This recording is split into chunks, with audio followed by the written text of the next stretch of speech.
2002년도 제가 올해의 작가로 선정이 되었을 때 정지를 할 때 10년 동안 생산해 놓은 단어들 갖다가 다시 정리를 해서 내놓았죠. 그때 이제 어반 보이드라고 하는 게 이제 그 전시 주제였지만은 더불어서 컬처스케이프라든가 여러 가지 말을 만들어 내놓고, 그리고 또 10년이 지난 지금에는 작년에 이제 지문이라고 하는 지문, 랜드스크립트라고 하는 그 말 자체도 사실은 2002년 전시에 제가 소개한 단어입니다.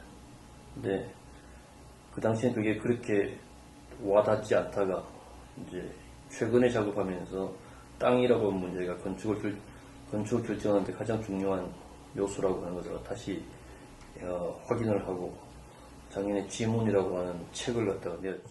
그게 다 보면은 결국 빈자의 미학하고 회귀되는 그런 단어고 작업들이라고 얘기할 수 있습니다. 여전히 빈자의 미학이 이제 작업의 중심에 놓여 있는 화두라고 얘기할 수 있죠.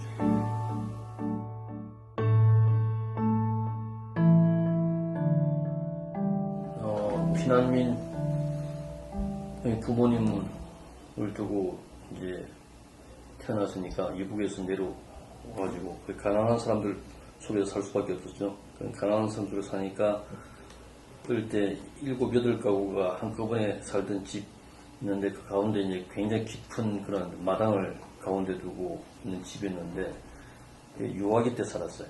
근데 그게 이제 제가 정신을 제 인격을 형성하는데 굉장히 기초적인 그런 공간적 암시를 갖다 줬죠. 이게 공동체에 관한 더불어 사는 방법이고 나누면서 사는 방법이고 모여 사는 방법 이런 등등이죠. 이 빈자의 미학이라고 하는 게 가난한 사람들을 위한 미학이 아니고요. 가난할 줄 아는 사람들을 위한 미학입니다. 가난하기 때문에 모여서 나눌 수밖에 없는 삶을 살거든요. 그게 굉장히 건축적으로 지혜로운 게 특히 가난한 사람들 안에 사는 달동네 같은 동네 가면 굉장히 잘 발견할 수 있는데 그 상태가 뭐 이게 미학적으로 아름다울 수가 없죠. 그렇지만 윤리적으로는 굉장히 건전하고 아름답거든요. 그 상태가 돈이 많은 사람들이 집을 지을 때 스스로 절제하고 그 삶을 닮아가면서 살면 얼마나 아름다울까 하는 생각이 드는 거죠.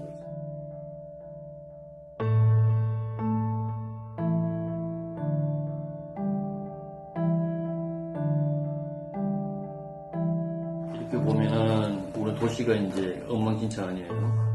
주변에 있는 집들의 단위가 다 대부분 우리나라 땅이 산 뒤석에 다 지었기 때문에 평지가 적거든요.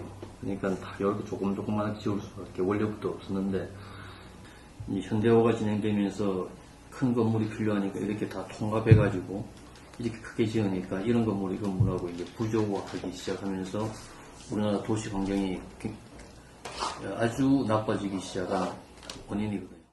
이렇게 큰 건물을 지을 때도 이렇게 한꺼번에 짓지 말고 쉽게 얘기하면 나눠서 짓자고 하는 거죠. 나눠서 지으면은 이런 단위가 이거 소위 어반 패브릭이라고 이제 건축에서는 얘기를 합니다. 어반 패브릭을 서로 공유하자고 하는 거고, 이렇게 나눠 지으면은 이 집의 조형이라고 하는 게 이 자체에 있는 게 아니고 이 뒷집의 풍경이 이 안으로 이제 간섭해서 들어오잖아요. 이 뒷사람들은 이 건축을 통해서 건물 앞 풍경을 본단 말이죠. 이 건축의 이 도시의 프레임이 되는 거죠. 그러니까 앞 마을하고 뒷 마을을 전달하는, 연결시키는 통로가 되는 거죠. 건축 자체가 중요한 게 아니고 그런 도시의 공간을 연결시키는 전달 매개자로서의 건축, 이런 게 윤리적인 건축, 이거 도시에서 나눌 수 있는 그런 어떤 부분이라고 하는 거죠. 이게 도시에 관한 측면이죠. 형태라고 한 것도 그래요. 형태도 보면은 무슨 이거 옆에 있는 건물보다 굉장히 자기를 과시하기 위해서 이렇게 짓는 게 아니라 공간만 쌓아안고 주변 것을 더 이제 도드라지게 만드는 게 이게 가난한 건축들이 할 수 있는 방법이고, 이것도 그런 형태로 얘기할 수가 있죠. 재료라는 것도 콘크리트나 이 포르테인을 제가 잘 쓰는 포르테인을 썼는데 이 재료라고 하는 게 세월이 가면 타입이 변해요. 콘크리트도 변하고, 특히 코르테나는 맨 처음에 새까만 식이었다가 세월이 가면은 뭐 암적색으로 서서히 변해나간단 말이에요. 기억을 갖다가 다 담죠. 그러니까 새로 건물을 짓더라도 처음에 새로 짓는 것처럼 하지 말고 기억을 다 담아가면서 이게 진짜 이건 건물을 짓는 게 아니라 땅을 짓는 거죠. 이 학교는 산지에 지었기 때문에 학교 땅이 평지가 별로 없어요. 그래서 건물을 짓는데 건물을 짓는 게 아니라 이 학교에 필요한 것은 땅이 필요하다고 생각해서 이 땅을 만들었죠. 건물은 이 하부에 다 있습니다. 원래는 이게 이렇게 12m 높이 쳐려가고 있는 이건 계곡입니다. 보통 집을 지을 때는 우리나라 어떻게 짓냐면 이렇게 축대를 만들거나 땅을 깎거나 평지를 만들어서 지어요. 축대 올려가지고 굉장히 이 학교가 건물 지은 기념비적으로 항상 지으려고 노력하지 않습니까? 그렇지만 그게 아니라 땅을 만드는 것이 중요하다고 이런 것들이 전부 다 빈자의 미학 하는 거하고 비슷하겠죠.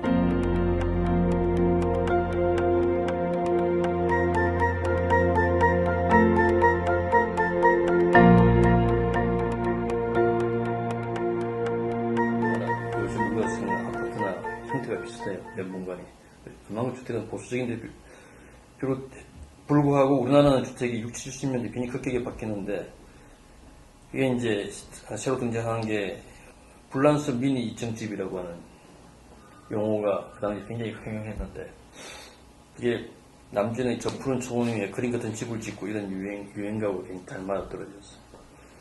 보면 첫 번째 보면은 이게 우선 담이 있죠. 담 위에 철조망도 있고, 뭐, 유리병도 옛날에 꼽아져 있고, 들어가면은, 이제, 정원이 있습니다. 저 푸른 초원이 있고, 여기 대응해서 집이 있죠. 이게 적대적 관계에 있는 겁니다. 그러니까, 주변은 적이고, 나는 이렇게 보호받아서 한평생 잘 살겠다고 하는 게, 이제, 남전의 그 노래하고 똑같은 게 있어요. 이게 서양주택입니다. 이게 이제, 60, 70년에 들어와서 우리 생활을 바꾸는데, 이게, 여기에서 좀, 이거는, 아니, 우리 고유의 공간을 갖다 찾고 싶었던 게 이제 수율당이에요. 수율당은 사실 보면은 옛날의 우리나라의 전통 공간의 구성과 굉장히 많이 닮아 있습니다. 대문 열고 이렇게 들어오면은 마당이 있고, 마당 중심으로 해서 집들이 이렇게 모여 있는 거고, 심지어는 이 문간방은 이 본체하고는 떨어져 있고, 그래서 신발을 갖다 갈아 신고 들어가야 되고 굉장히 불편한 집. 그러니까 주택이라고 하는 게 사실 기능적인 게 주택에서 기능적인 걸 찾아봐야 얼만큼 기능적이겠어. 그 안에서 얼마나 불편해봐야 얼만큼 불편하겠어. 그러니까 불편한 게 집은 불편할수록 좋은 건강한 집이라고 이제 이야기하기도 해서 이게 70평밖에 안 되는 곳인데 불편하게 만들기 위해서 공간을 갖다가 마당을 다 3개를 둡니다. 그래서 이게 방과 방 사이는 되도록이면 막 떨어뜨리고 걷게 만들고 돌게 만들고 해서 가족끼리 이제 서로 이제 많이 부닥치면서 이제 모여 사는 그런 어떤 옛날 우리나라의 전통의 건강을 회복시키려고 노력을 많이 했어요.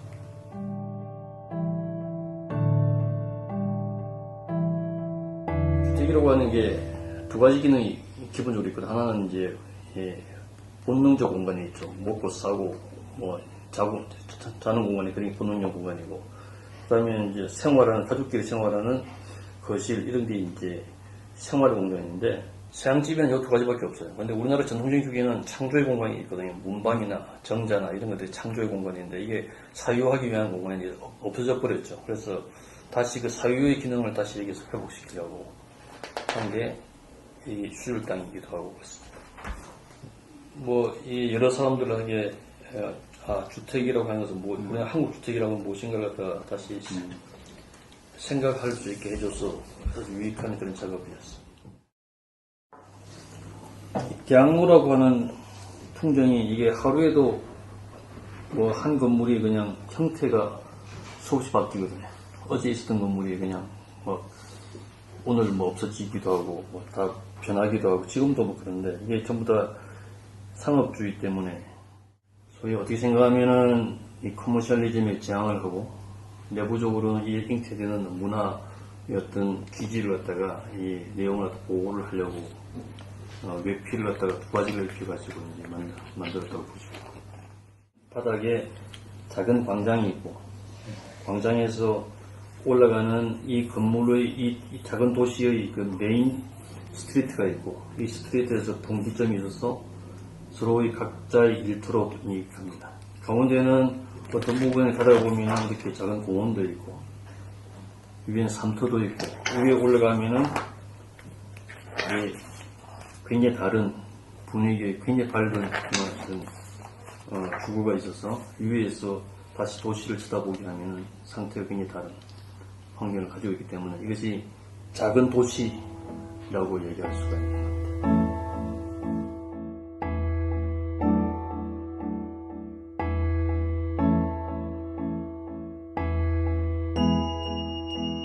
원래 여기에 이제 이런 계단식 밭이 다 있었어요. 이걸 갖다 허물고 새로 지어야 되는데 그런 흔적을 기억을 갖다 남기고 싶다고 합니다. 그래서 그 계단식을 다 따라서 다 지었고 여기에 있는 나무가 많았는데 나무는 한 그루도 베지 않겠다고 제가 결심을 했어요. 그러니까 오히려 엄청나게 근사한 공간들이 막 발생을 해요. 그러니까 제 의지는 별로 없고 땅이 요구하는 의지에만 힘을 기울이면 이런 건축이 된다고.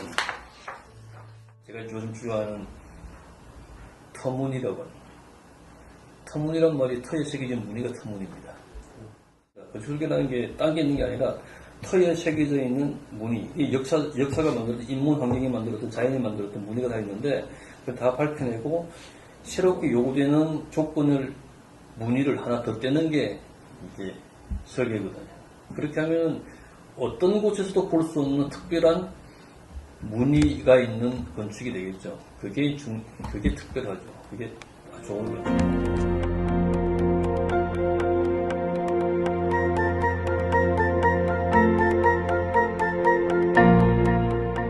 현대미술관에서 건축가를 올해의 작가로 선정했다고 하는 게 조금 뜻이 다르긴 하지만은 건축이 예술의 일부 그리고 문화의 중요한 요소로 이게 인정해준 데 대해서 굉장히 감사했고 주어진 공간 400평이 주어졌는데 그 공간을 중성적인 공간 아닙니까? 공간 자체가 그걸 장소성이 있는 공간을 바꾸어야 되겠다는 생각을 가지고 그 주어진 대지라고 생각하고 그것을 건축으로 제가 설계를 갖다가 해서 바꿨죠. 그래서 이게 건축 전시라고 하는 것, 건축을 본다고 하는 것은 다르구나 하는 걸 장소성, 건축이 가지고 있는 다른 예술하고의 차이를 갖다 나타낸다고 굉장히 그런 걸 했던 것 같아요. 뭐 건축의 그런 어떤 질적 성과에 관해서 평가를 갖다가 하셨다기보다도 가지고 있는 신념에 관해서 평가를 하셨다고 저는 그렇게 알아차렸고요. 건축가는 내 믿음으로는 결국 건축 쪽에 봉사하는 직업이 아닙니다. 건축가는 공공에게 봉사하는 직업이지 건축이라고 하는 것은 개인의 사용물이 아니라고 생각하고 있거든요. 그래서 건축주가 이를 요구를 할 때 그 공공의 이익과 안 맞을 때 거부할 수 있는 그 이유에 설명하고 설득할 수 있는 능력이 건축가한테 있어야 된다고 생각해요. 그래서 굉장히 이게 틀어지는 경우도 굉장히 많아요. 안 그러면은 건축주 신여가 되든가 하수인이 돼가지고 이런 그런 건축가라고는 보기가 힘들거든요. 그 신념에 관해서 이게 인정을 갖다가 해줬다고 하는 거는 내가 아무리 배가 고프더라도 돌아갈 수 없는 건축가의 본연의 어떤 그런 직능을 갖다가 내가 잃지 않게 만드는 그런 충분한 동기부여를 현대미술관에서 내한테 해준 거예요.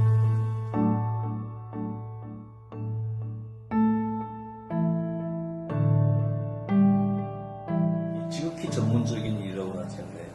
올해의 작가를 뽑는 이런. 그래서 왜 뽑는지 확실히 밝히고 그걸 갖다 이야기해 줄 수 있으면 되지. 이 사람이 우리가 나는 이거 주장하고 저 사람 주장하는데 이 합의를 봐가지고 그냥 무성격적인 걸 하면 그는 굉장히 그대로 위험한 발상이 아닐까 될 수 있지 않을까 생각합니다.